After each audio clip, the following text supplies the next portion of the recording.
اعوذ باللہ من الشیطان الرجیم بسم اللہ الرحمن الرحیم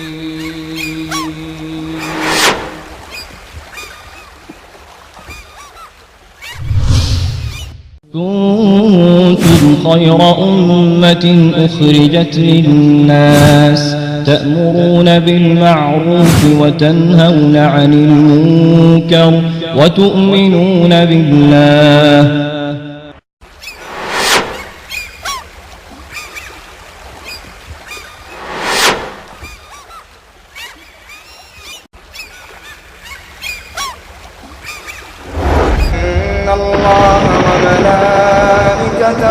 يصلون على النبي يا أيها الذين آمنوا صلوا عليه وسلموا تسليما.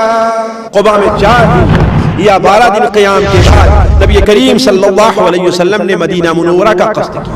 حضرت انس بن مالک رضی اللہ تعالیٰ عنہ جو آپ کے خادم خاص وہ بیان کرتے ہیں کہ ہم نے اپنی زندگی میں اتنا خوشی کا دن نہیں دیکھا جس دن اللہ کے رسول صلی اللہ علیہ وسلم مدینہ منورہ تشریف لے آئے ہیں. اس طریقے سے آپ صلی اللہ علیہ وسلم مدینہ منورہ میں داخل ہو گئے اور اسی جگہ پر جا کر کے آپ کی اونٹنی بیٹھی جہاں آج مسجد نبوی تعمیر ہوئی ہے. آپ صلی اللہ علیہ وسلم مدینہ منورہ تو چلے آئے ساتھیوں اور صحابہ کرام مدینہ منورہ چلے آئے، لیکن مدینہ منورہ میں نبی کریم صلی اللہ علیہ وسلم صحابہ کرام کے سامنے کئی مسائل درپیش تھے. تو پہلا کام تو یہ کیا کہ نبی کریم صلی اللہ علیہ وسلم نے کیا کام کیا کہ انصار کے درمیان بھائی چارگی کا قائم کر دیا. طلع البدر علينا من ثنيات الوداع وجب الشكر علينا ما دعا لله داع. والذين هاجروا في سبيل الله ثم قتلوا أو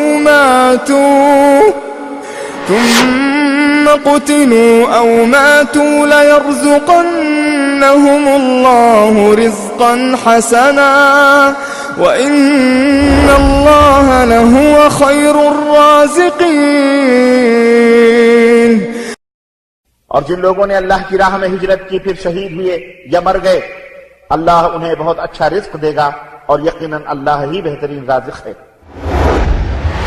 بسم اللہ الرحمن الرحیم الحمد للہ رب العالمین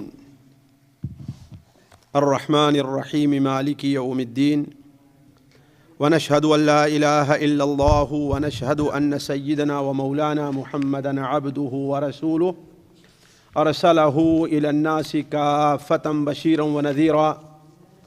اما بعد فإن خير الحديث كتاب الله وخير الهدي هدي محمد صلى الله عليه وسلم وشر الأمور محدثاتها وكل محدثة بدعة وكل بدعة ضلالة وكل ضلالة في النار. أعوذ بالله السميع العليم من الشيطان الرجيم. بسم الله الرحمن الرحيم. وقل رب أدخلني مدخل صدق وأخرجني مخرج صدق واجعل لي من لدنك سلطانا نصيرا. سبحانك لا علم لنا إلا ما علمتنا إنك أنت العليم الحكيم. رب اشرح لي صدري ويسر لي أمري واحلل عقدة من لساني يفقهوا قولي واحلل عقدة من لساني يفقهوا قولي. ساتھیوں، نبی کریم صلی اللہ علیہ وسلم کی سیرت مبارکہ کا جو سلسلہ چل رہا تھا یہ تقریباً حج اور دوسری مصروفیات کی وجہ سے تقریباً 2 مہینے یا اس سے کچھ کم بند رہا ہے. اس لیے کہاں تک بات پہنچی تھی اور معاملہ کہاں تک پہنچا تھا ہم خود بھی بھول گئے ہیں اور شاید آپ لوگ بھی بھول گئے ہوں، لیکن اتنی بات ضرور ہے کہ نبی کریم صلی اللہ علیہ وسلم کے قبا میں ورود تک اور پہنچنے تک معاملہ پہنچا تھا کہ نبی کریم صلی اللہ علیہ وسلم اپنے گھر سے جمعہ کی شب کو نکلے تھے اور 3 دن تک آپ صلی اللہ علیہ وسلم کہاں ٹھہرے رہے؟ غار ثور میں، ہے نا؟ پھر 3 دن کے بعد پیر کے دن آپ صلی اللہ علیہ وسلم شام ہی کو رات ہوتے ہوتے آپ صلی اللہ علیہ وسلم غار ثور سے نکل کر کے راستہ بدلتے ہوئے، جو عام راستہ مدینہ منورہ جانے کا تھا اس راستے پر آپ نہیں چلے، راستہ بدلتے ہوئے آپ صلی اللہ علیہ وسلم 1 ہفتے کی یا 8 دن کی مسافت طے کر کے 12 ربیع الاول یا 8 ربیع الاول پیر کے دن موافق 20 ستمبر 622 عیسوی کو، جو یہ 12 نبوی آپ صلی اللہ علیہ وسلم کی نبوت کا 14واں سال تھا، آپ صلی اللہ علیہ وسلم دوپہر کو قبا پہنچ گئے۔ ہوتا یہ تھا کہ نبی کریم صلی اللہ علیہ وسلم کی آمد کے بارے میں اہل قبا کو اطلاع مل چکی تھی، اہل مدینہ کو، کہ آپ صلی اللہ علیہ وسلم مدینہ منورہ کے لیے روانہ ہو چکے ہیں۔ لہذا وہ لوگ یہ اندازہ کر کے کہ آپ صلی اللہ علیہ وسلم 1 ہفتے 7 دن 8 دن 6 دن میں پہنچیں گے، اسی حساب سے وہ باہر نکل کر کے آپ کا انتظار کیا کرتے تھے۔ لیکن چونکہ آپ صلی اللہ علیہ وسلم 3 دن تک کہاں رک گئے تھے؟ غار ثور میں رک گئے تھے 3 دن تک۔ پھر اس کے بعد آپ صلی اللہ علیہ وسلم نے مدینہ منورہ آنے کا جو سیدھا راستہ تھا آپ اس پر نہیں چلے، آپ اس پر نہیں چلے، شمال میں آنا چاہیے تھا تو آپ جنوب کی طرف گئے، پھر اس کے بعد آپ مغرب کا راستہ لیے، پھر اس کے بعد آپ نے مشرق کا راستہ لیا، پھر جنوب۔ اس طریقے سے آپ کو وقت میں کافی تاخیر ہوئی ہے۔ تو صحابہ کرام رضوان اللہ علیہم اجمعین ان کا معمول تھا کہ روز آنا، صبح فجر کے بعد اپنے شہر سے قبا سے باہر نکل جاتے، اس لیے کہ پہلی منزل کیا ہوتی تھی؟ قبا ہوتی تھی، جو اس وقت مدینہ منورہ سے خارج تھی، آج مدینہ منورہ کے اندر وہ آ گئی ہے۔ نکل کر کے انتظار کرتے رہتے اس راستے سے، لیکن جب دیکھتے کہ اب دھوپ تیز ہو گئی ہے، اس لیے کہ یہاں جانتے ہیں کہ اگست ستمبر کے اندر اچھی دھوپ رہا کرتی ہے، دھوپ تیز ہو گئی اور اب دھوپ میں ٹھہرنا مشکل ہو گیا، تو وہ لوگ اپنے گھر واپس آ جایا کرتے تھے مایوس ہو کر کے۔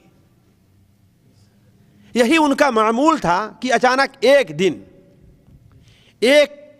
وہ لوگ گئے اور آپ کا انتظار کر کے واپس آ گئے، تو ایک یہودی، چونکہ یہود بھی وہاں رہا کرتے تھے، ان کو بھی اطلاع ہو گئی کہ یہ لوگ کسی کا انتظار کر رہے ہیں۔ ایک یہودی اپنے کسی ٹیلے پر یا قلعے کے اوپر چڑھتا ہے کسی کام سے، کسی ضرورت سے، تو دیکھتا ہے کہ دور سے ایک قافلہ آتا دکھائی دے رہا ہے، جو 4-6 آدمیوں پر مشتمل ہے وہ قافلہ۔ اس نے سمجھ لیا کہ یہ قافلہ چونکہ قبا کی طرف بڑھ رہا ہے، یہ قافلہ قبا کی طرف بڑھ رہا ہے، اس کا مطلب یہ وہی قافلہ ہے جس کا انتظار انصار اور اوس اور خزرج کے لوگ کر رہے ہیں۔ چنانچہ وہیں پر بالکل بے خود ہو کر کے وہ چیختا ہے کہ اے عرب کے لوگوں، یا بعض روایات میں ہے کہ اے قیلہ، اس لیے کہ ان کی ماں، جتنے انصار وہاں آباد تھے ان میں سب کی ماں کون تھی؟ ان کا نام قیلہ تھا۔ اے قیلہ کی اولاد، تمہارا نصیب جس کا تم انتظار کر رہے ہو وہ دیکھو آ گیا ہے۔ یہ سننا تھا کہ تمام مسلمان جو قبا میں رہتے تھے وہ اپنے ہتھیار اٹھا لے کر کے باہر نکل گئے، اپنے ہتھیار لے کر کے باہر نکلے، اور دور ہی حرہ کے مقام پر نبی کریم صلی اللہ علیہ وسلم کا استقبال کیا۔ آپ صلی اللہ علیہ وسلم آئے، اور قبا میں اوس کا قبیلہ رہا کرتا تھا جو بنو عمرو ابن عوف کہلاتے تھے، بنو عمرو ابن عوف۔ آپ صلی اللہ علیہ وسلم اس قبیلے میں کلثوم ابن حدم نامی صحابی یا سعد ابن خیثمہ کے میزبانی میں آپ صلی اللہ علیہ وسلم ٹھہرے۔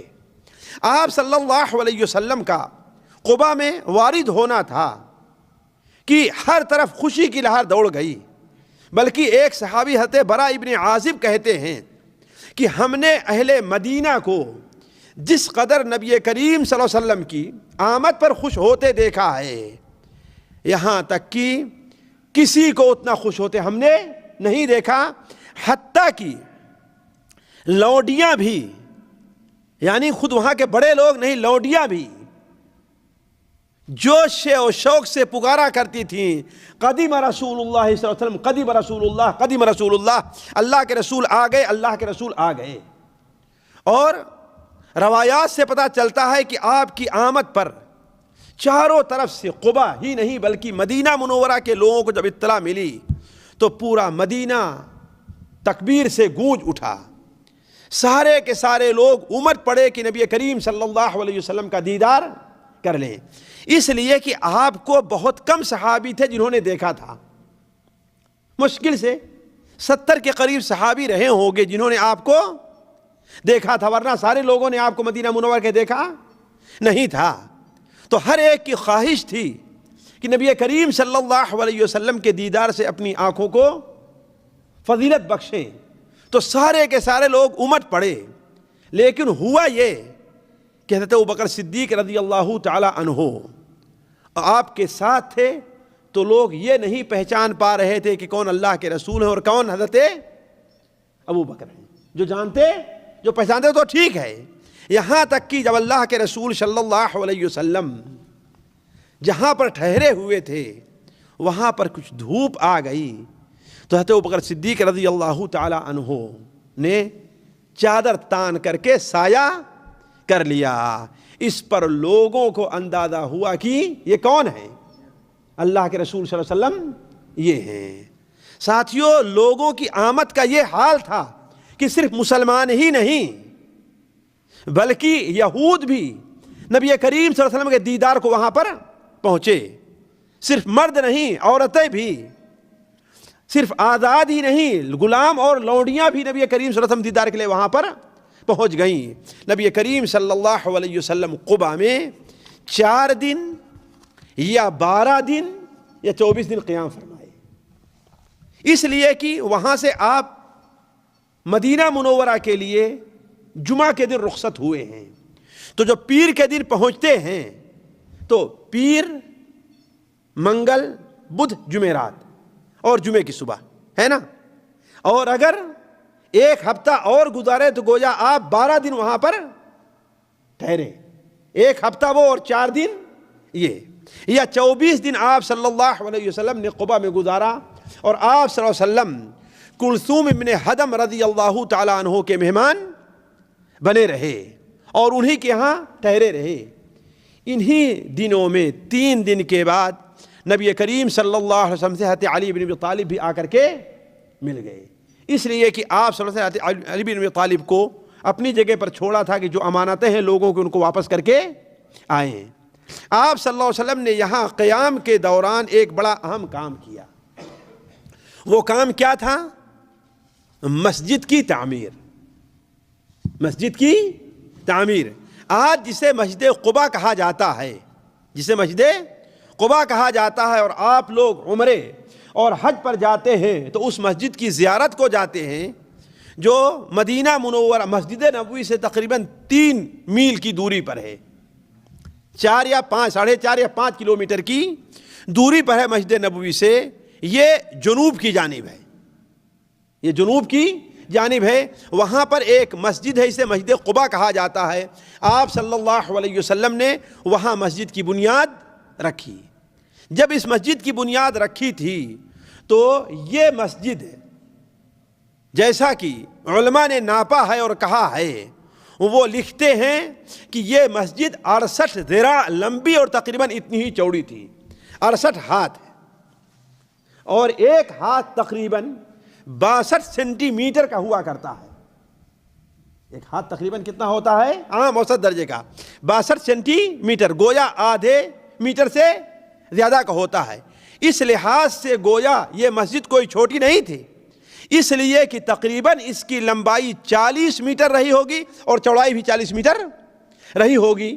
اس وقت کے لحاظ سے مسجد کوئی چھوٹی نہیں ہے کہ نہیں؟ 40 میٹر لمبی اور 40 میٹر چھوڑی، اس وقت تو اس سے بہت بڑی ہوئی ہے مسجد ہے، لیکن اس وقت بھی اتنی لمبی مسجد تھی۔ ساتھیو، یہی مسجد ہے جس مسجد میں نماز پڑھنے والوں کے لیے اللہ تعالیٰ نے قرآن مجید میں آیت نازل فرمائی ہے، لمسجد اسس علی التقوی من اول یوم احق ان تقوم فیہ رجال یحبون ان یتطہروا واللہ یحب المطہرین۔ وہ مسجد جسے پہلے ہی دن سے تقوی پر جس کی بنیاد رکھی گئی ہے، جس مسجد کی بنیاد تقوی پر رکھی گئی ہے، اسی لیے کسی اردو شاعر نے کہا ہے، شاید حفیظ جالندھری نے، یہ مسجد اولی بنیاد تھی طاعت شعاری کی، طاعت گزاری کی۔ یہ مسجد اولی بنیاد تھی طاعت گزاری کی، صفا کی، صدق کی، تقوی کی اور پرہیز گاری کی۔ یہ پہلی مسجد ہے جو اللہ کے رسول صلی اللہ علیہ وسلم نے اپنے ہاتھ سے رکھی ہے، جسے مسجد قباء کہا جاتا ہے۔ اس مسجد سے متعلق نبی کریم صلی اللہ علیہ وسلم کا ارشاد ہے، یہ اس لیے بتا رہے ہیں کہ ہم لوگ جاتے ہیں، زیارت کا شوق رہتا ہے، لیکن یہ احتساب اور ثواب کی نیت نہیں رہا کرتی۔ ہم وہاں جائیں تو ہمارے اندر یہ ثواب کی نیت رہنی چاہیے۔ سنن ترمذی میں، سنن ابن ماجہ میں، مسند احمد میں حضرت سہل ابن حنیف رضی اللہ تعالیٰ عنہ سے مروی ہے کہ نبی کریم صلی اللہ علیہ وسلم نے ارشاد فرمایا، جو اپنے گھر وضو کرے، اپنے گھر سے وضو کر کے نکلے اور مسجد قباء آ کر کے نماز پڑھتا ہے تو اسے ایک عمرے کا ثواب ملتا ہے۔ جو شخص، بعض لوگ آپ کے ساتھ گئے ہیں مسجد نبی سے، چلو بھائی قباء چلتے ہیں، وضو کر لو، چلیں گے وہاں پر وضو کر لیں گے۔ ہاں ٹھیک ہے، وہاں وضو کی جگہ ہے، وہاں مسجد نبوی کے مقابلے میں وضو کے لیے آرام سے زیادہ جگہ مل جاتی ہے، لیکن یہاں زیادہ بھیڑ تھی، وہاں اتنی بھیڑ نہیں رہا کرتی، وہاں بڑی وسعت ہے، سب چیز ہے۔ لیکن یہ فضیلت جو بیان کی گئی ہے وہ اسی شکل میں ہے کہ انسان اپنے گھر سے یا جائے قیام سے وہاں سے وضو کر کے نکلے۔ آپ وضو کر کے نکلیے، اگر وضو ٹوٹ جاتا ہے دوبارہ وضو کی تجدید کر لیجیے آپ، لیکن یہ ثواب آپ کو کب ملے گا؟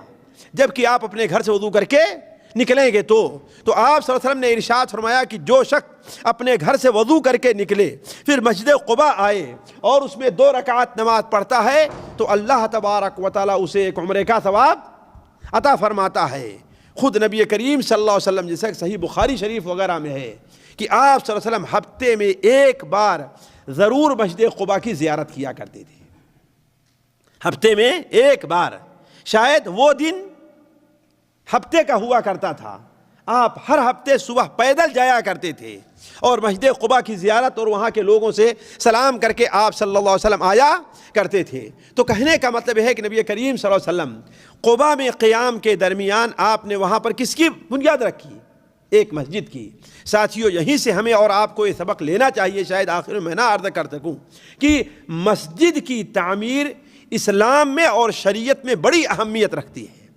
نبی کریم صلی اللہ علیہ وسلم نے اپنے لیے اور اپنے ساتھیوں کے لیے گھر کا اور رہائش کا انتظام کرنے سے پہلے کس چیز کا انتظام کیا ہے؟ مسجد کا انتظام کیا ہے۔ آج ہم اپنے لیے دنیا کے اندر گھر کی فکر تو کرتے ہیں، لیکن مسجد بنانے کے لیے چندہ مانگنا شروع کر دیتے ہیں۔ کسی کو آپ نہیں دیکھیں گے اس وقت الا ماشاء اللہ جو عربوں میں کھیلتے ہیں ان کے علاوہ کہ کوئی آدمی اپنے پیسے سے مسجد بنانے کی فکر رکھتا ہو اپنے پیسے سے، بلکہ بہت سے لوگوں کو تو پائیں گے کہ وہ مسجد بنوانے کو اپنے لیے ایک روزی کا ذریعہ سمجھ لیا ہے کہ چندہ کر کے آئیں گے، اپنی محنتانہ بھی اس میں لیں گے اور مسجد بھی بن جائے گی۔ میں نہیں کہتا ان کا عمل اجر سے خالی ہے، اگر ان کو ضرورت ہے اور مسجد کی ضرورت ہے اور کوئی آدمی نہیں کھڑا ہوتا ہے، وہ کھڑے ہو کر کے کرتے ہیں تو اللہ تعالیٰ ان کو اجر دے گا۔ لیکن اصل جو ثواب کی بنیاد ہے، جو شرعی مسئلہ ہے، ہم نے اپنے بچپن میں دیکھا ہے کہ ہمارے یہاں کوئی آدمی مسجد بنانے کے لیے چندہ نہیں کرتا تھا۔ جیسے اپنے لیے گھر بناتے تھے ویسے ہی ذہن ان کا بنا رہتا تھا کہ ہمیں کیا بنانی ہے، ایک مسجد بھی بنوانی ہے۔ لیکن آج جہاں دیکھ لیجئے لوگ، حالانکہ اگر چاہیں تو اس گاؤں والے، اس علاقے والے آسانی سے جیسے اپنے گھر، اپنا مقدمہ لڑنے کے لیے، اپنی دکان کے لیے، اپنا کھیت بنانے کے لیے، اپنا گھر بنانے کے لیے دل کھول کر کے پیسہ خرچہ کرتے ہیں، اگر ایسے پیسہ خرچہ کریں تو باہر سے چندہ مانگنے کی کوئی ضرورت نہ پڑے۔ تو میں عرض کر رہا تھا کہ نبی کریم صلی اللہ علیہ وسلم نے سب سے پہلے کس بات کا اہتمام کیا؟ جی، حالانکہ چند دن کے لیے آپ ٹھہرے تھے، 4 دن ہے یا 12 دن ہے، پھر بھی وہاں پر آپ نے ایک مسجد کی بنیاد رکھی۔ پھر اس کے بعد قباء میں 4 دن، 12 دن یا 24 دن قیام کے بعد آپ صلی اللہ علیہ وسلم نے قباء سے دور ایک آبادی تھی جسے یثرب کہا جاتا تھا، جو اس دن سے، جس دن آپ صلی اللہ علیہ وسلم چلے ہیں، اس دن سے اس کا نام مدینۃ النبی پڑ گیا ہے۔ کیا نام پڑا ہے؟ مدینہ کے معنی ہوتا کیا ہے؟ مدینۃ الغاد کیا معنی ہوتا؟ مدینۃ الزلفی، جی سٹی کا ہوتا ہے۔ مدینۃ النبی، نبی کا شہر۔ حالانکہ اس کے اور بھی نام ہیں، طابہ نام ہے، طیبہ نام ہے، مدینہ منورہ کا بہت سے نام ہیں، لیکن زیادہ مشہور کون سا نام ہے؟ مدینہ ہے۔ تو اب اگر المدینہ کہا جاتا ہے تو اس سے کون سا مدینہ مراد ہوتا ہے؟ صرف مدینہ منورہ جو نبی کریم صلی اللہ علیہ وسلم کا شہر تھا وہی مراد ہوا کرتا ہے۔ تو پہلے اس کا نام کیا تھا؟ یثرب تھا۔ یہ وقت نہیں کہ میں آپ کے سامنے یثرب کی تاریخ رکھوں، کہنے کا مطلب کہ قباء سے شمال کی طرف ایک آبادی تھی 3 میل کی دوری پر جسے یثرب کہا جاتا تھا، وہاں بھی وہی لوگ آباد تھے، انہی کے خاندان والے جو لوگ قباء کے اندر تھے۔ اور آپ صلی اللہ علیہ وسلم کے والد کا ننیحال بھی کہاں تھا؟ یثرب میں تھا، جو بنو نجار کہلاتے تھے۔ لہذا آپ صلی اللہ علیہ وسلم کو اصل میں قباء میں ٹھہرنا نہیں تھا، کہاں جانا تھا؟ اپنے ننیحال یا اپنے والد کے ننیحال میں ٹھہرنا تھا۔ اسی لیے آپ سے لوگوں نے پوچھا، اس لیے کہ قباء میں جب آپ پہنچے ہیں اور مدینہ میں آپ پہنچے ہیں تو ہر ایک کی خواہش یہ تھی اور ہر ایک کا کہنا یہ تھا، اے اللہ کے رسول صلی اللہ علیہ وسلم، میرا گھر بھی حاضر ہے، میرا مال بھی حاضر ہے، آپ جو چاہیں لیں، جہاں چاہیں ٹھہریں۔ لیکن آپ صلی اللہ علیہ وسلم نے کہا کہ نہیں، میں بنو نجار کے ہاں ٹھہروں گا۔ کہاں؟ بنو نجار کے ہاں۔ لیکن مشکل تھی کہ بنو نجار بھی قبیلہ بہت بڑا تھا، بنو نجار بھی قبیلہ بہت بڑا تھا۔ اب آپ ٹھہریں کہاں؟ جو آپ کے والد کا ننیحال تھا یا آپ کا ننیحال تھا، یہ بھی قبیلہ کیا تھا؟ بہت بڑا تھا۔ اب آپ ٹھہریں کہاں؟ تو اس کے لیے آپ صلی اللہ علیہ وسلم نے کیا طریقہ اپنایا وہ آگے آ رہا ہے۔ تو کہنے کا مطلب قباء میں 4 دن یا 12 دن قیام کے بعد نبی کریم صلی اللہ علیہ وسلم نے مدینہ منورہ کا قصد کیا، لیکن جانے سے پہلے بنو نجار کو آپ نے اطلاع دے دی کہ آج میں مدینہ کے لیے روانہ ہونے والا ہوں۔ تو بنو نجار کے 500 لوگوں نے، کتنا؟ 500 لوگ ہتھیار لے کر کے نبی کریم صلی اللہ علیہ وسلم کی خدمت میں حاضر ہوئے۔ آپ صلی اللہ علیہ وسلم چاشت کے وقت ان لوگوں کے جلو میں، ان لوگوں کے درمیان میں چلتے ہوئے آپ صلی اللہ علیہ وسلم نے مدینہ منورہ کا قصد کیا۔ یہ جمعہ کا دن تھا، آپ صلی اللہ علیہ وسلم آ رہے تھے، ابھی مشکل سے آپ 1 میل آئے ہوں گے آگے، آپ 1 میل آئے ہوں گے کہ ایک وادی پڑتی ہے، اس وادی میں انصار کا ایک اور قبیلہ آباد تھا جسے سالم ابن عوف کہا کرتے تھے۔ آپ قباء میں کہاں ٹھہرے تھے؟ عمر ابن عوف کے ہاں ٹھہرے تھے قبیلے میں، اور انہی کے خاندان کا دوسرا حصہ کہاں آباد تھا؟ وادی میں آباد تھا، ان لوگوں نے اصرار کیا، تو چونکہ آپ صلی اللہ علیہ وسلم نے ان کے ایک خاندان کو قیام کر کے عزت اور شرف بخشا تھا، لہذا آپ صلی اللہ علیہ وسلم یہیں پر تھوڑی دیر کے لیے ٹھہر گئے، اور یہیں پر ٹھہرے تو یہیں پر جمعہ کا وقت ہو گیا۔ کس کا وقت ہوا؟ جمعہ کا وقت ہو گیا۔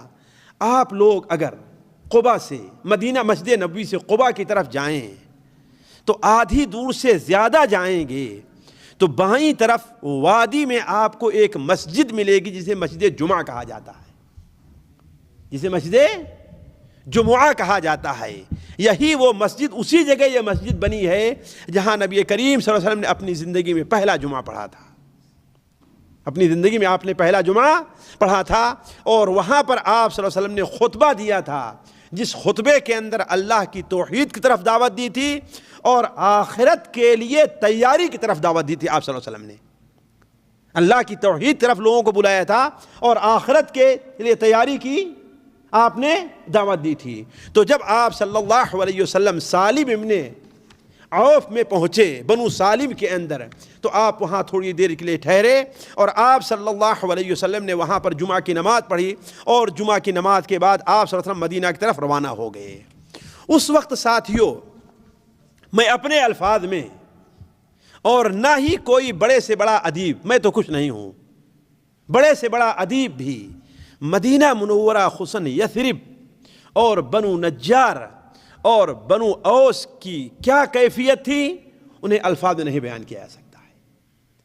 حضرت انس بن مالک رضی اللہ تعالیٰ عنہ جو آپ کے خادم خاص ہیں، جب مدینہ منورہ پہنچے آپ تو ان کی عمر تقریباً 9 سال کی تھی۔ کتنی تھی؟ 9 سال کی تھی۔ وہ بیان کرتے ہیں کہ ہم نے اپنی زندگی میں اتنا خوشی کا دن نہیں دیکھا جس دن اللہ کے رسول صلی اللہ علیہ وسلم مدینہ منورہ تشریف لے آئے ہیں، بلکہ وہ بیان کرتے ہیں مدینہ منورہ مکمل طور پر منور ہو گیا تھا، ہر طرف خوشی کی لہر دوڑ گئی تھی، ایسا لگ رہا تھا کہ اس شہر کے رہنے والے سارے لوگوں کو جتنی خواہش تھی، جو کچھ وہ مانگ سکتے تھے، وہ سارا کا سارا مل گیا ہے۔ اور کہا دوسرا دن اتنے غم کا ہم نے اپنی زندگی میں نہیں دیکھا۔ وہ کون سا دن تھا؟ جس دن نبی کریم صلی اللہ علیہ وسلم اس دنیا سے رخصت ہوئے ہیں۔ تو حضرت انس بن مالک رضی اللہ تعالی عنہ کا بیان سے اندازہ لگایا جا سکتا ہے کہ اس وقت مدینہ منورہ میں لوگوں کے دلوں پر کس قدر خوشی کی لہر دوڑی ہوگی۔ ساتھیوں، روایات سے، سچی روایات سے پتہ چلتا ہے کہ عورتیں چھتوں پر چڑھ گئی تھیں، اس لیے کہ گلی اور کوچے کے جو راستے تھے مردوں اور بچوں سے عورتوں کے دیکھنے کے لیے جگہ نہیں مل رہی تھی، تو عورتیں اپنے چھتوں پر چڑھ کر کے نبی کریم صلی اللہ علیہ وسلم کے دیدار سے اپنی آنکھوں کو سرما لگا رہی تھی۔ گلیوں کے اندر، کوچوں میں صرف ایک ہی آواز تھی، یا محمد یا رسول اللہ، اور جا محمد جا رسول اللہ۔ بلکہ تاریخ کے اندر کچھ ترانے محفوظ ہیں کہ ان عورتوں نے، ان لونڈیوں نے، چھوٹی چھوٹی بچیوں نے ترانے پڑھے تھے نبی کریم صلی اللہ علیہ وسلم کی آمد پر، اور وہ ترانے عربی میں، بلکہ جو لوگ غیر عربی ہیں وہ بھی یاد رکھتے ہیں کہ طلع البدر علینا من ثنیات الوداع وجب الشکر علینا ما دعا للہ دعا۔ علامہ سلمان منصور پوری رحمہ اللہ نے اس کا ترجمہ اردو میں کیا ہے کہ وہ پہاڑی جو کہ ہیں سوئے جنوب، 14ویں کا چاند ہے ہم پر چڑھا، کیسا عمدہ دین اور تعلیم ہے، شکر واجب ہے ہمیں اللہ کا، ہے اطاعت فرد تیرے حکم کی، بھیجنے والا ہے تیرا کبریا۔ اور خصوصی طور پر نبی کریم صلی اللہ علیہ وسلم کے ننیال، یعنی آپ کے ننیال کی جو چھوٹی چھوٹی بچیاں تھیں، وہ خوشی سے گیت گاتی جا رہی تھی، نحن جواری من بنی نجار یا حبذا محمدا من جار۔ ہم بنو نجار کی لونڈیاں ہیں، ہم بنو نجار کی بچیاں ہیں، محمد صلی اللہ علیہ وسلم کی خوشی اور ان کا پڑوس ہمارے لیے کس قدر خوشی کا سبب ہے۔ کہیں معصوم ننھی بچیاں تھیں دف بجاتی تھیں، رسول پاک کی جانب اشارہ کر کے گاتی تھیں کہ ہم ہیں بچیاں نجار کے عالی گھرانے کی، خوشی ہے آمنہ کے لال کے تشریف لانے کی۔ مسلمانوں کے بچے بچیاں مسرور تھے سارے، گلی کوچے خدائی حمد سے معمور تھے سارے۔ نبوت کی سواری جس طرف سے ہو کے جاتی تھی، درود و نعت کے نغمات کی آواز آتی تھی۔ کہنے کا مطلب یہ ہے کہ نبی کریم صلی اللہ علیہ وسلم کی آمد پر تمام بچیاں خوشی سے گا رہی تھیں، بلکہ ایک روایت میں ہے کہ آپ صلی اللہ علیہ وسلم سواری سے ایک جگہ اتر گئے اور چھوٹی چھوٹی بچیاں جو تھیں ان کے پاس تشریف لے گئے آپ، اور کہا اتحبوننی، کیا تم لوگ ہم سے محبت کرتی ہو؟ ان بچیوں نے کہا کہ نعم یا رسول اللہ، ای واللہ یا رسول اللہ، جی اللہ کی قسم اے اللہ کے رسول ہمیں آپ سے محبت ہے۔ تو آپ صلی اللہ علیہ وسلم نے اس وقت بڑا پیارا جملہ کہا تھا، اللہ یعلم، اللہ تعالیٰ بہتر جانتا ہے، ان قلبی یحبکن، میرا دل بھی تم سے محبت کرتا ہے۔ تو عرض کرنے کا مقصد ہے کہ نبی کریم صلی اللہ علیہ وسلم جب قبا سے روانہ ہوئے تو ہر طرف سے نبی کریم صلی اللہ علیہ وسلم کو خوش آمدید اور مرحبا کہنے کی آواز آ رہی تھی۔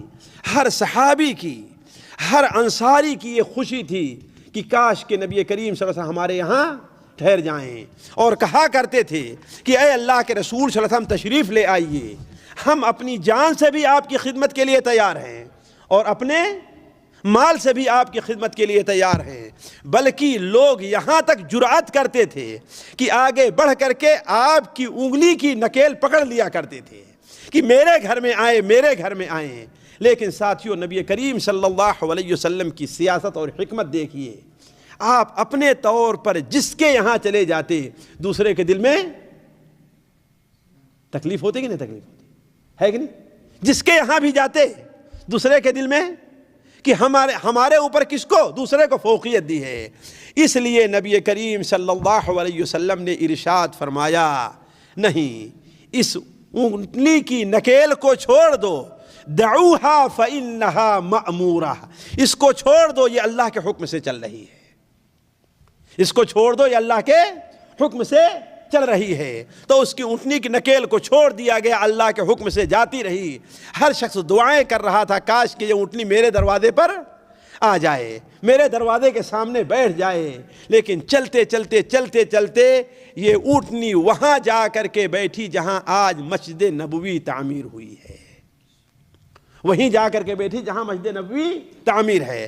روایات میں آیا کہ آپ ابھی تک اترے نہیں، پھر وہ اونٹنی اس جگہ سے اٹھتی ہے اور آگے طرف جاتی ہے، دائیں بائیں پیچھے کی طرف جاتی ہے، آگے دائیں بڑھتی ہے، لیکن اس کے بعد پھر آ کر کے اسی جگہ پہ دوبارہ بیٹھ جاتی ہے۔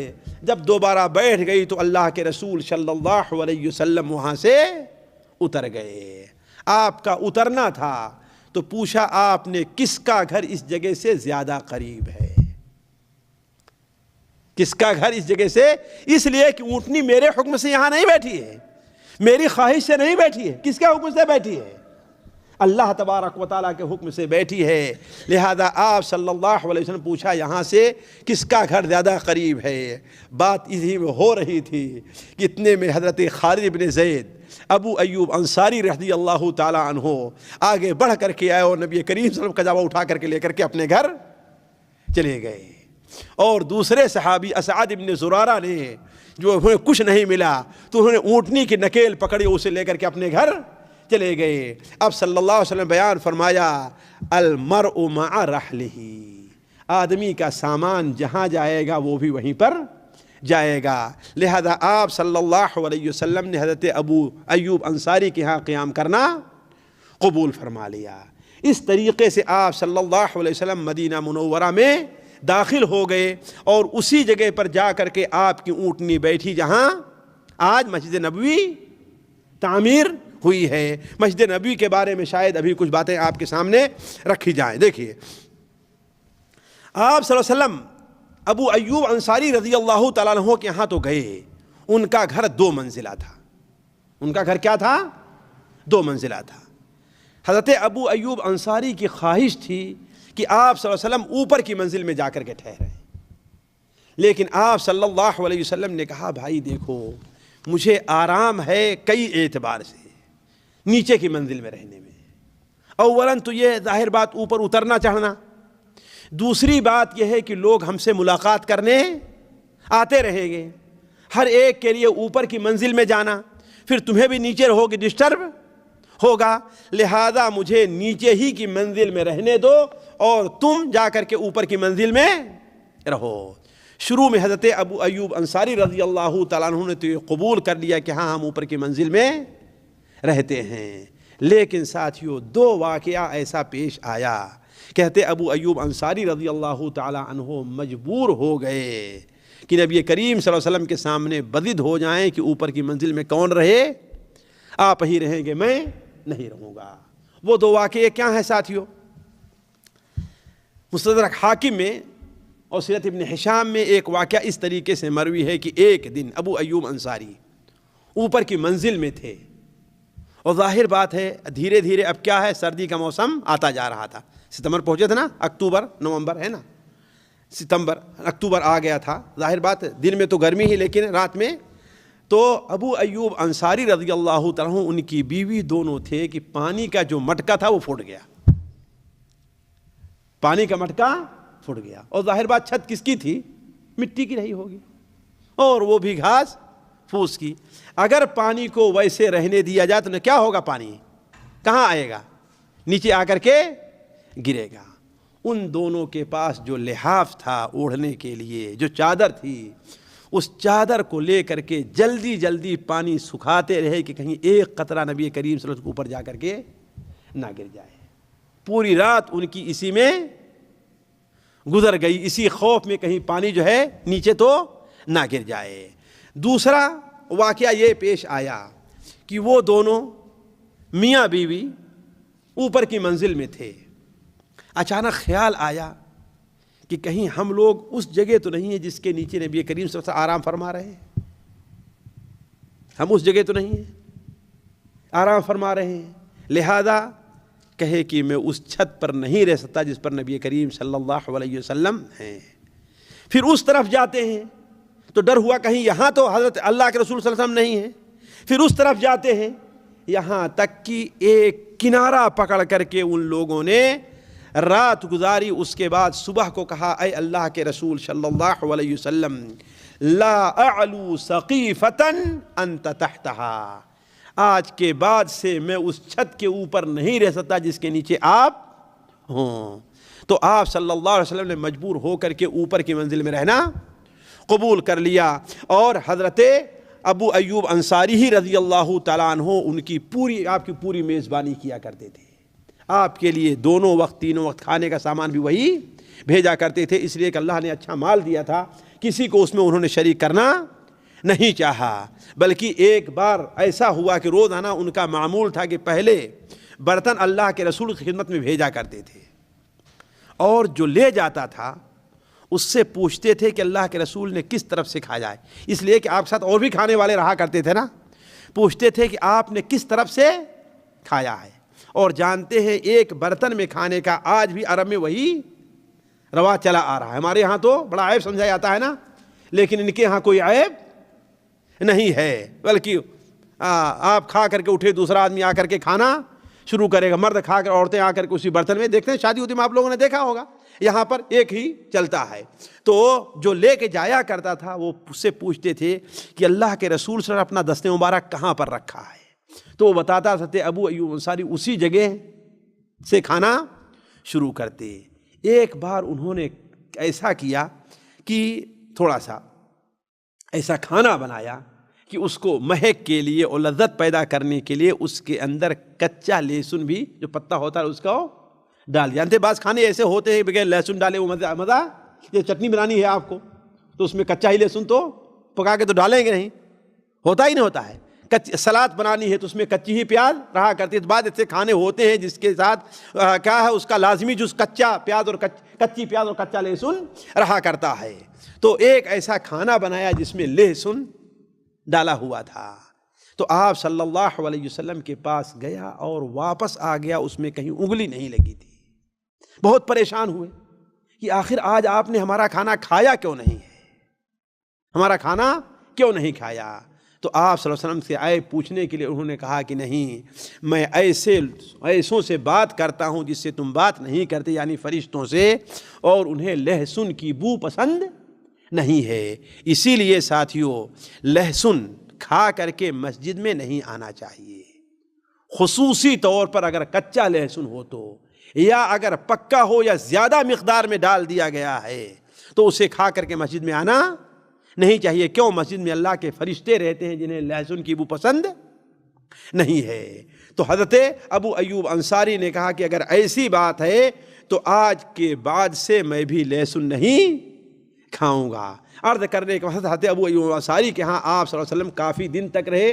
بعض روایات کے مطابق آپ صلی اللہ علیہ وسلم ابو ایوب انصاری کے ہاں 7 مہینے ٹھہرے رہے ہیں۔ کہاں؟ کتنے دن؟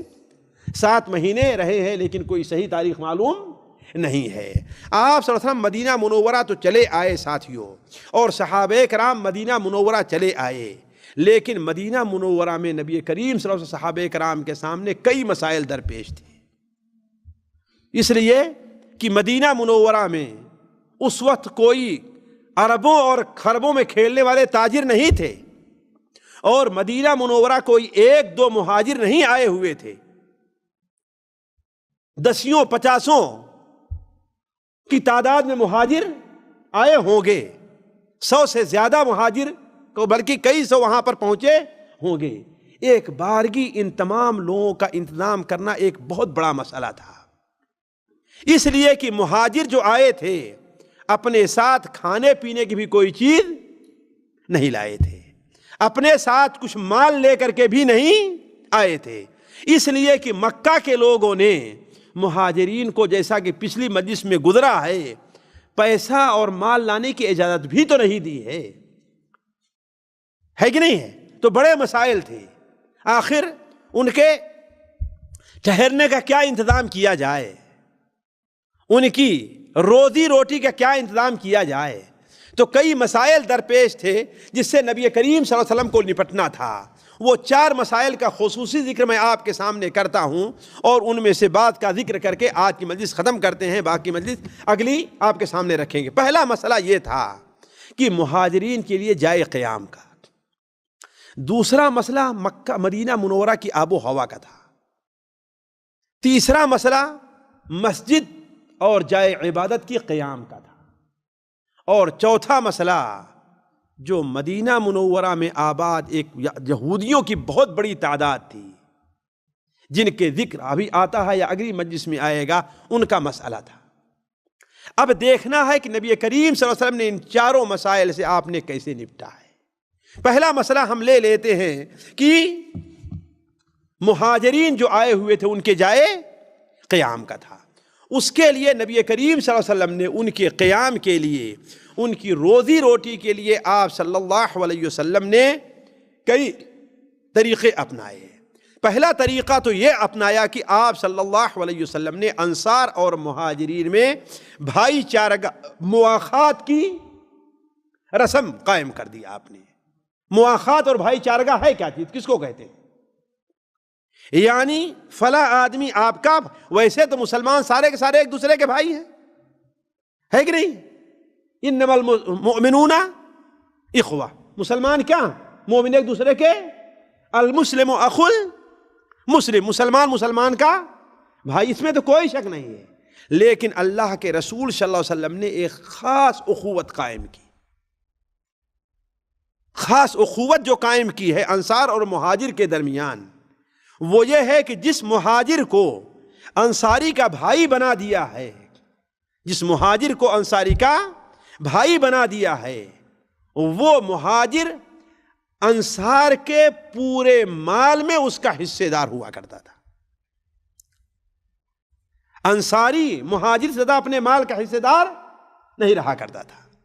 گھر کے اندر ٹھہرنا ہے یا باغ میں کام کرنا ہے، بکری چرانا ہے، جو کچھ ہے، جتنا حق انصاری کا تھا اتنا حق مہاجر کا تھا۔ کیوں ساتھیوں؟ یہ اس کی ضرورت تھی، اس لیے کہ جانتے ہیں آپ کسی اجنبی جگہ پر چلے جائیں، جہاں نہ آپ کے رہنے کے لیے کوئی جگہ ہے، نہ آپ کے کھانے کے لیے کوئی جگہ ہے، تو آپ کی طبیعت میں کیا الجھان ہوگی نہیں ہوگی؟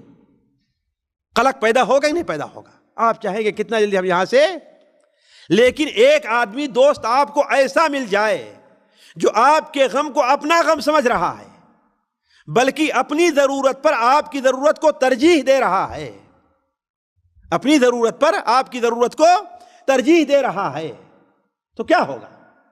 آپ کو سکون اور اطمینان، بلکہ آپ کہیں گے آپ نے تو مجھے اپنے خاندان کو بھلوا دیا ہے، یعنی آپ نے میرے ساتھ وہ معاملہ کیا کہ اب مجھے اپنا گھر یاد نہیں آ رہا ہے۔ تو آپ صلی اللہ علیہ وسلم نے انصار اور مہاجر کے درمیان بھائی چارگی کا رشتہ قائم کیا، وہ اس طریقے سے کہ جس مہاجر کے بارے میں آپ نے کہہ دیا کہ یہ انصار کا رشتہ دار ہے، تو انصار کے پورے مال میں وہ شریک ہو جاتا تھا، رہنے کے لیے اسے گھر کا انتظام ہو جاتا تھا، اور کھانے کے لیے اس کے پاس مال کا بھی انتظام ہوتا تھا۔ اور اللہ تبارک و تعالی نے انصار کو وہ کھلا دل دیا تھا کہ انصار تو یہ چاہتے تھے کہ ہمیں کوئی مہاجر مل جائے، ہمیں کوئی، بلکہ بسا اوقات قرعہ اندازی کرنی پڑتی تھی، ایک ہی کے بارے میں 2-3 انصاری دوڑتے تھے کہ اللہ کے رسول انہیں میرے یہاں رہنے دیجئے، انہیں میرے یہاں، انہیں میرے یہاں۔ تو اس کے لیے جیسا کہ بخاری شریف میں ہے کہ آپ صلی اللہ علیہ وسلم قرعہ اندازی کرتے تھے کہ یہ کس کے پاس جا کر کے ٹھہرے۔ تو پہلا کام تو یہ کیا کہ نبی کریم صلی اللہ علیہ وسلم نے کیا کام کیا کہ انصار کے درمیان بھائی چارگی کا قائم کر دیا۔ شروع میں 45 مہاجر اور 45 انصاری کو نبی کریم صلی اللہ علیہ وسلم نے ایک دوسرے کا بھائی بنایا تھا، اور انصار نے اللہ کے فضل سے نبی کریم صلی اللہ علیہ وسلم اور اللہ تبارک و تعالیٰ کے اس حکم کا حق ادا کر دیا، جس پر اللہ تعالیٰ قرآن مجید میں ان کی تعریف فرماتا ہے، وَالَّذِينَ تَبَوَّؤُوا الدَّارَ وَالْإِيمَانَ مِنْ قَبْلِهِمْ يُحِبُّونَ مَنْ هَاجَرَ إِلَيْهِمْ وَلَا يَجِدُونَ فِي صُدُورِهِمْ حَاجَةً مِّمَّا أُوتُوا وَيُؤْثِرُونَ عَلَىٰ أَنفُسِهِمْ وَلَوْ كَانَ بِهِمْ خَصَاصَةٌ وَمَنْ يُوقَ شُحَّ نَفْسِهِ فَأُولَٰئِكَ هُمُ الْمُفْلِحُونَ۔ جو لوگ ان سے پہلے یہاں پر اپنا گھر بنا لیے ہیں، یعنی انصاری لوگ، وہ ان لوگوں سے جو ان کی طرف ہجرت کر کے آتے ہیں ان سے محبت کرتے ہیں، اور اگر کوئی چیز انہیں دیتے ہیں تو اس سے اپنے دل کے اندر کوئی سختی محسوس نہیں کرتے، بلکہ انہیں اپنے اوپر ترجیح دیتے ہیں، اگرچہ وہ مجبوری پریشانی کی حالت میں کیوں نہ ہو۔ جو شخص اپنے نفس کو بخالت سے محفوظ رکھ لے تو یہ وہی شخص کامیاب ہے۔ تو انصار نے ایسا کیا کہ نبی کریم صلی اللہ علیہ وسلم نے جن کے ساتھ جس کو بھائی بنا دیا تھا اسے یقیناً اپنا بھائی بلکہ اپنے بڑے بھائی سے بھی زیادہ درجہ دیا۔ اس کی ایک مثال میں آپ کو دیتا ہوں۔ صحیح بخاری شریف میں حضرت انس بن مالک کی روایت ہے کہ نبی کریم صلی اللہ علیہ وسلم نے حضرت سعد ابن ربیع یہ انصاری تھے، اور عبد الرحمن ابن عوف، ان دونوں کے درمیان بھائی چارہ کرا دیا تھا۔ صرف ایک مثال دے رہا ہوں، ورنہ اس کی مثالیں بہت ملیں گی آپ کو، صرف ایک مثال لیجئے آپ۔ سعد ابن ربیع اور عبد الرحمن ابن عوف، ان دونوں کے درمیان بھائی چارہ کرایا۔ جب آپ صلی اللہ علیہ وسلم نے کہہ دیا کہ عبد الرحمن ابن عوف آپ کا بھائی، تمہارا بھائی سعد ابن ربیع عبد الرحمن ابن عوف کا ہاتھ پکڑتے ہیں، ساتھیو بخاری شریف کی روایت ہے، ہاتھ پکڑتے ہیں اور اپنے گھر لے جاتے ہیں اور کہتے ہیں کہ اے عبد الرحمن، میں مدینہ میں جو لوگ ہیں ان میں سب سے زیادہ مالدار ہوں، یعنی یا مالدار لوگوں میں ہوں، میں آؤ اپنا پورا مال دو حصوں میں بانٹ دے رہا ہوں۔ آدھا حصہ مال، ساتھیوں یہ کہنا تو آسان ہے، لیکن نافذ کرنا اور عمل میں لے آنا ایک بڑا مشکل کام ہے، ورنہ کہہ دینا تو آسان رہا کرتا ہے۔ ورنہ آپ اگر 1,00,000 روپے جمع کر رکھے ہیں تو دل کی خوشی کے ساتھ آپ کا بھائی، دور کو چھوڑ دیجئے، آپ کا سگا بھائی ہو جو آپ سے الگ رہ رہا ہو، آپ بانٹ کر کے آدھا 50,000 دے تو میں جانوں کہ آپ مرد ہیں۔ پورے مال کو چھوڑ دیجئے آپ، تو کہہ لینا تو آسان ہے، لیکن عمل کرنا اسے عملی جہاں پہنا کیا یہ بڑا مشکل کام ہے. تو سعد ابن ربی نے کہا کہ میں انصار کے مالدار ترین لوگوں میں ہوں، مالدار ترین لوگوں میں ہوں. اپنا مال میں 2 حصوں میں بانٹ دے رہا ہوں، آدھا حصہ آپ لے لیجیے اور آدھا حصہ میں لے رہا ہوں. ساتھیوں بات یہیں تک نہیں پہنچی ہے، بات یہیں تک نہیں پہنچی ہے، بات یہاں تک پہنچ گئی. کہے کہ میری 2 بیویاں ہیں. کیا کہا؟ میری 2 بیویاں ہیں، آپ دیکھیے ان میں سے کون آپ کو زیادہ پسند آتی ہے. یہ نہیں کہ کسی سے ناراض ہیں، کسی سے کم محبت کرتے ہیں، کسی بھی طرح زیادہ. یہ نہیں کہا، کہا یہ میری 2 بیویاں ہیں، آپ ان میں سے جس کو پسند کریں میں اسے طلاق دے رہا ہوں، اس کی عدت گزر جائے تو آپ اس سے شادی کر لیں. ساتھیوں دنیا کی تاریخ میں آپ اس کی مثال نہیں پا سکتے، اور نہ اس کی مثال آپ لا کر کے دے سکتے ہیں. لیکن حضرت عبد الرحمن ابن عوف بھی غیرت مند آدمی تھے. کہا اللہ تعالیٰ آپ کے مال میں اور اہل میں برکت عطا فرمائے، آپ اپنے گھر میں مجھے رہنے کی جگہ دے رہے ہیں، یہی بہت ہے. صرف مجھے بازار کا راستہ بتلا دیجیے، بازار کہاں لگتے ہیں، بس بازار کہاں لگتے ہیں مجھے یہ راستہ بتلا دیجیے. اور تجارت کے سلسلے میں اللہ تعالیٰ نے عبد الرحمن ابن عوف کے ہاتھ میں بڑی برکت دی تھی. اللہ تعالیٰ نے، بعض لوگوں کو اللہ تعالیٰ برکت دیتا ہے لیکن بڑی برکت دی تھی. انہیں بتایا گیا کہ مدینہ منورہ کا سب سے بڑا بازار جو لگتا ہے بنو قینقاع میں لگتا ہے، تھوڑی ہی دور پر مدینہ مسجد نبوی کے. وہاں پر گئے اور خریدنا ہے، یہ بیچنا ہے، یہ خریدنا ہے، یہ بیچنا ہے. یہاں تک کہ شام تک کچھ پیسے بھی لے کر کے آئے، کھانے کے لیے کچھ پنیر بھی لے کر کے آئے. اور ابھی چند ہی دن گزرے تھے کہ ان کے پاس اتنا پیسہ ہو گیا کہ دوسری شادی انہوں نے شادی بھی کر لی ہے. تو عرض کرنے سے یہ مثال پیش کرنا ہے کہ انصار نے کس قدر سخاوت نفسی کا مظاہرہ کیا. بخاری شریف کی دوسری حدیث ہے ابو ہریرہ سے کہ دیکھیے مکہ مکرمہ میں کھیتی نہیں تھی، اس لیے مکہ کے لوگ کھیتی کرنا نہیں جانتے تھے، اور نہ کھیتی کا جو کام جاتے مشکل کام ہوتا ہے. تجارت کا مشکل ہے، کھیتی کا مشکل ہے. جی کھیتی کا مشکل ہے نا. تو وہ کھیتی کا کام اتنا مشکل کام بھی نہیں کیا تھا. انصار نے چاہا کہ جس کے پاس کھیت ہے وہ 2 حصوں میں بانٹ دے، آدھے پر وہ قابض ہو جائیں، اپنا کھائیں کمائیں، اور آدھا میرا رہے. لیکن عمومی طور پر صحابہ کرام نے کہا کہ ایسا نہیں ہے، جب تک ہمارا کچھ انتظام نہیں ہوتا ہم آپ کے کھیت میں کام کرتے ہیں، ہے نا، بطور مزدوری کے گویا ہم کام کریں گے، اس میں سے جو ہوگا آپ مجھے ایک حصہ دے دیں گے، وہ ہمیں قبول ہے. تو عرض کرنے کے مقصد یہ ہے کہ انصار اور مہاجرین درمیان پہلی چیز ہے کہ اللہ کے رسول صلی اللہ علیہ وسلم نے کیا کرایا؟ بھائی چارگی کا. اس سے جس کو جس کا بھائی بنا دیا اس کا 3 مسئلہ حل ہو گیا ساتھیوں. پہلا مسئلہ رہائش کا حل ہوا ہے، اور دوسرا مسئلہ کھانے اور پینے کا. تیسرا مسئلہ جو میرے نزدیک سب سے اہم ہے حل ہوا ہے. وہ مسئلہ کیا تھا تیسرا؟ میں بھی پہلے بتا چکا ہوں. جی نہ جی بھائی چارہ سے کیا مسئلہ حل ہوا؟ اس سے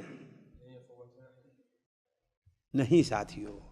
جو غربت اور اجنبیت ان کو محسوس ہونی چاہیے تھی، اپنا گھر چھوڑ کر کے آئے تھے، اپنا مال چھوڑ کر کے آئے تھے، اپنے رشتہ داروں کو، اپنے خاندان کو چھوڑ کر کے آئے تھے، ہے کہ نہیں ہے؟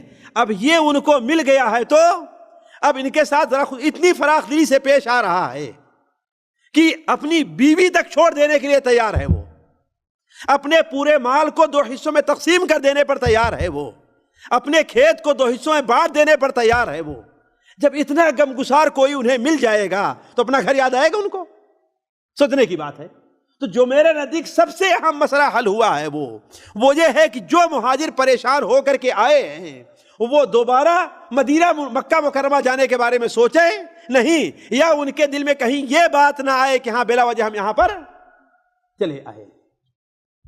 دوسری چیز اس مسئلے کو حل کرنے کے لیے نبی کریم صلی اللہ علیہ وسلم نے یہ اپنائی کہ بعض انصار جن کے پاس 1 سے زائد گھر تھا، ہوتا ہے نا لوگوں کو 1 سے زائد گھر بناتے ہیں نا، انصار کے پاس 1 سے زائد گھر تھا، وہ آ کر کے نبی کریم صلی اللہ علیہ وسلم کو حوالے کر دیا کہ آپ یہ گھر لیجئے اور ہمارے جس بھائی کو دینا چاہیں آپ دے دیں. ذرا سوچیں آپ، انصار نے کیا کام کیا کہ جس کے پاس زائد گھر تھا آپ نے اسے، اس لیے کہ انصار کے حوالے آپ نے کیا تھا، تو انصار تو اسے اپنے اس گھر میں رکھا ہے، مہاجر کو جو گھر ان کا اپنا تھا، جو زائد گھر تھا اس میں نہیں تھی کہ ہاں بھائی تم جا کے الگ رکھو، نہیں، اس لیے کہ اگر ان کو الگ گھر میں رکھتے تو وہ بھائی چارگی ایک دوسرے کو سکون اور تسکین، تو مسئلہ حل نہیں ہوتا، وہ ہے کہ نہیں قاری صاحب؟ اسی لیے انہیں اپنے گھر میں رکھا جہاں وہ رہ رہے تھے، اپنے مہمان کے طور پر، اپنے بھائی کے طور پر، چھوٹے بھائی کے طور پر رکھا۔ لیکن جو زائد گھر تھا وہ کیا کیا؟ نبی کریم صلی اللہ علیہ وسلم کے حوالے کر دیا کہ آپ ہمارے جس بھائی کو دینا چاہیں آپ دے دیں۔ اور تیسرا حل اللہ کے رسول سے یہ نکالا کہ ہر جگہ جہاں کہیں بھی ہو کچھ بنجر زمین رہا کر دی۔ بنجر زمین سے مراد کیا ہے؟ جو کسی کی پراپرٹی نہیں ہوتی، کسی کی ملکیت نہیں ہوتی ہے۔ نبی کریم صلی اللہ علیہ وسلم نے اسے اپنایا اور اس کے اوپر ان مہاجرین کے لیے جو مکہ مکرمہ مہاجر ہجرت کر کے آئے تھے، خصوصاً جو اپنی بیوی بچوں کے ساتھ آئے تھے، اس لیے کہ کچھ مہاجر تھے نا جو بیوی بچوں کے ساتھ، جو اپنے بیوی بچوں کے ساتھ آئے تھے، یہ کیا کہ اس جگہوں پر گھر بنوا کر کے آپ صلی اللہ علیہ وسلم انہوں رہائش ان کو عطا کر دی۔ یہ آپ کی حکمت دیکھیے۔ اور کچھ انصاری، کچھ مہاجر ایسے تھے جو چھڑے تھے اور جوان تھے، جو جوان تھے اور ابھی ان کی شادی کی کوئی امید نہیں تھی، اور دوسری بات یہ ہے کہ ہجرت کا سلسلہ برابر جاری تھا، ابھی ختم نہیں ہوا تھا، جس کو جیسے موقع ملتا جہاں پر ایمان لے آتا، ہر ایک کے اوپر واجب تھا کہ وہ ہجرت کر کے مدینہ منورہ آئے۔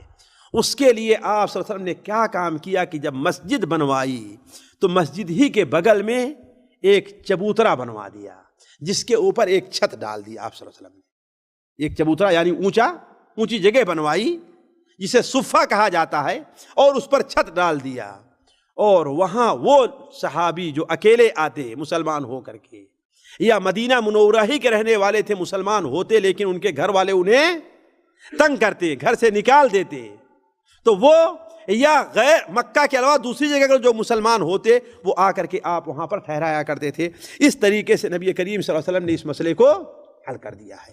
دوسرا مسئلہ جو بڑا اہم تھا، اس بات کو ذکر کر کے میں آج کی بات ختم کرتا ہوں، اس لیے کہ شروع ہونے میں کافی تاخیر ہو گئی ہے۔ دوسرا مسئلہ ساتھیو آب و ہوا کا تھا۔ مکہ مکرمہ کی آب و ہوا خشک تھی اور وہاں کھیتی وغیرہ نہیں تھی، جس کی وجہ سے وبائی بیماریاں نہیں ہوتی تھی، جبکہ مدینہ منورہ کی زمین کیا تھی؟ کھیتی کی تھی، وہاں رطوبت تھی، مکے کے طریقے سے خشک نہیں تھی۔ ثانیاً نبی کریم صلی اللہ علیہ وسلم تشریف لے آئے تو بخاری شریف کی روایت ہے کہ مدینہ منورہ یعنی یثرب بیماریوں کا گھر تھا، بیماریوں کا گھر تھا، اس لیے کہ جو بغل سے وادی تھی وہاں گندے نالے کا پانی بہتا رہتا تھا، تو جس سے بیماریاں پھیلتی تھیں، اور ہوا بھی کہ بہت سے مسلمان جب وہاں پر آئے تو وہ بیمار ہو گئے، بہت سے مسلمان آئے اور بیمار ہو گئے۔ ان بیمار ہونے والوں میں حضرت ابو بکر صدیق رضی اللہ تعالیٰ عنہ بھی تھے، حضرت بلال حبشی بھی تھے، حتیٰ کہ ان کی بیماریاں طول پکڑ گئیں۔ حضرت ابو بکر کے خادم عامر ابن فہیرہ بھی تھے، یہاں تک اتنی لمبی ہو گئیں کہ ان لوگوں کو اب مکہ یاد آنے لگا، ان لوگوں کو مکہ یاد آنے لگا، جس کے لیے نبی کریم صلی اللہ علیہ وسلم نے دعا فرمائی۔ چنانچہ صحیح بخاری میں، صحیح مسلم میں حضرت عائشہ رضی اللہ تعالیٰ عنہا سے روایت ہے کہ جب نبی کریم صلی اللہ علیہ وسلم مکہ مکرمہ مدینہ منورہ تشریف لے آئے تو یہ اللہ کی زمینوں میں سب سے زیادہ وبائی امراض والی زمین تھی مدینہ منورہ کی، اسی لیے یہاں ایک عجیب قسم کا شرک چل چکا تھا، وہ یہ ہے کہ جو کوئی اس زمین میں آئے تو اسے چاہیے کہ گدھے کی طرح چیخ نکالے، چگھاڑے گدھے کے طریقے سے، ہے نا، پھر اس کے بعد وہاں ٹھہرے تو وہاں اسے وہ بیماری لاحق نہیں ہوگی، یہ غلط عقیدہ۔ لہذا کوئی آدمی بھی جب نیا آیا تھا مدینہ منورہ میں جو مسلمان نہیں تھا تو وہ ایسے ہی کیا کرتا تھا۔ تو جب مدینہ منورہ تشریف لے آئے تو ابو بکر اور حضرت بلال یہ دونوں بیمار ہو گئے اور سخت بیمار رہے۔ مائی عائشہ کہتی ہے کہ یہاں تک کہ ان کی بیماری بہت لمبی مدت تک چلی گئی۔ تو میں ایک دن اپنے باپ کی عیادت کے لیے جاتی ہوں تو میرے باپ سے ہم نے اپنے باپ سے پوچھا کہ ابو جان کیا حال ہے، کیا حال ہے؟ تو وہ کچھ جواب دینے کے بجائے کیا کہتے ہیں کہ کل امرئ مصبح فی اہلہ والموت ادنی من شراک نعلہ، یعنی آدمی اپنے اہل عیال میں صبح کو تو بخیر رہا کرتا ہے، لیکن شام کو کیا ہو جائے اس کا انجام اسے معلوم نہیں رہتا۔ کہا کہ میں نہیں سمجھی کہ ابو بکر کیا کہنا چاہتے ہیں، لیکن بعد میں اندازہ لگا کہ اس بیماری سے اب حضرت ابو بکر کو موت کا خطرہ لاحق ہوگا۔ ذرا دیکھیں اس قدر بیمار ہو گئے، اس بیماری سے ان کو موت کا خطرہ، بلکہ حضرت بلال رضی اللہ تعالی عنہ کے بارے میں حضرت عائشہ بیان فرماتی ہیں، جیسا صحیح بخاری شریف میں ہے کہ ان کی عیادت کے لیے میں گئی، ان کی ابھی بچی تھی، ان کی عیادت کے لیے میں گئی تو وہ کہا کرتے تھے کہ کاش کہ مجھے وہیں رہنے کے لیے جگہ مل جائے جہاں پر اذخر گھاس پائی جاتی ہے اور یہ چیزیں پائی جاتی ہیں۔ کہا جب ان کا بخار تھوڑا سا ہلکا ہوتا تو بلند آواز سے گایا کرتے الا لیت شعری هل ابیتن لیلۃ بواد وحولی اذخر وجلیل، کاش کہ وہ کب وقت آئے گا، وہ کب موقع ملے گا کہ میں ایک رات بھی اس وادی میں گزارتا جہاں پر اذخر اور جلیل گھاس پائی جاتی ہیں، اس لیے اذخر گھاس وہاں کی بڑی مشہور تھی۔ اور اس کے بعد کہا وَهَلْ أَرِدًا يَوْمًا مِيَاهَ مِجَنَّةٍ وَهَلْ يَبْدُوَ لِي شَامَةٌ وَطَفِيلُ، کیا ایک دن بھی مجھے مجنہ بازار کے پاس جو وادی ہے وہاں رہنے کو ملے گا اور مجھے شامہ اور طفیل نامی پہاڑ دکھائی دیں گے۔ اس کے بعد جب ہوش آتا تو دعا کرتے تھے کہ اے اللہ تعالیٰ شیبہ پر لعنت، امیہ پر، عتبہ پر لعنت بھیج، اس لیے کہ انہوں نے مکہ مکرمہ سے مجھے ایک ایسی زمین، ایک ایسی جگہ جانے پر مجبور کیا ہے جو جگہ بیماریوں اور وبا والی ہے۔ اس کو سن کر کے نبی کریم صلی اللہ علیہ وسلم سے رہا نہیں گیا، تو آپ صلی اللہ علیہ وسلم نے اللہ تعالیٰ سے دعا فرمائی کہ اے اللہ تبارک و تعالی اللہم حبب الینا المدینۃ کما کحبنا مکۃ او اشد، اے اللہ تعالیٰ ہمارے دلوں میں مدینہ کی ویسی ہی محبت ڈال دے جیسی محبت مکے کی ہے، بلکہ اس سے بھی زیادہ محبت ہمارے دل مدینہ کی پیدا ہو جائے۔ اور اے اللہ تبارک و تعالی یہاں جو ناپ تول کے سامان ہے اس میں بھی برکت عطا فرما، یہاں جو وزن کے سامان ہے اس میں بھی برکت عطا فرما۔ اے اللہ تعالیٰ اس کی وبا کو، بیماری کو جحفہ جو وادی ہے تقریباً 200 کلومیٹر کے قریب، وہاں پر اے اللہ تبارک و تعالیٰ بھیج دے۔ تو کہنے کا مطلب نبی کریم صلی اللہ علیہ وسلم کی دعا سے وہاں مدینہ منورہ کی وبا بیماری جو تھی وہ صحیح ہو گئی، حتیٰ کہ حضرت عائشہ رضی اللہ عنہا بھی بیمار ہو گئیں۔ چنانچہ صحیح بخاری شریف میں جو ان کے اپنے شادی کا جو قصہ ہے تو کہتی ہے میں مدینہ منورہ آئی تو اس قدر بیمار ہو گئی، اتنا بخار ہو گیا تھا کہ میرے بال سارے کے سارے جھڑ گئے۔ اسی لیے جب میری ماں مجھے دلہن بنا کر کے اللہ کے رسول کے آپ کے ہاں رخصت کرنا چاہی تو میرے بال صرف یہی تک تھے، گلے تک، کندھے ہی تک تھے، یعنی چوٹی باندھنے کے لائق میرے بال نہیں تھے۔ تو دوسرا مسئلہ جو مسلمانوں کے سامنے تھا وہ کس چیز کا تھا؟ نبی کریم صلی اللہ علیہ وسلم کے ساتھ آئے ہوئے لوگوں کا وہ کیا تھا؟ مدینہ منورہ کے اندر وبائی بیماری کا تھا۔ تو آپ صلی اللہ علیہ وسلم اس کا حل اس طریقے سے کیا۔ اب باقی باتیں جو رہ گئی ہیں انشاءاللہ آپ کے سامنے اگلی مجلس میں رکھیں گے، اور انشاءاللہ وقت پر شروع ہو جائے گا۔ آج چونکہ کسی وجہ سے تھوڑی سی تاخیر ہو گئی ہے اس لیے میں مزید اس کو طول نہیں دینا چاہتا۔ اللہ تعالیٰ سے دعا ہے کہ اللہ تعالیٰ ہمیں اور آپ کو نبی کریم صلی اللہ علیہ وسلم کی سیرت کو سننے اور اس کے مطابق عمل کرنے کی توفیق عطا فرمائے۔ اللہ تعالیٰ ہمارا اور آپ کا یہاں پر جمع ہونا قبول فرمائے، یہاں جمع ہونے کی برکت سے اللہ تعالیٰ ہمارے اور آپ کے گناہوں کو معاف فرمائے۔ سبحانک اللہم و بحمدک اشہد ان لا الہ الا انت استغفرک و اتوب الیک۔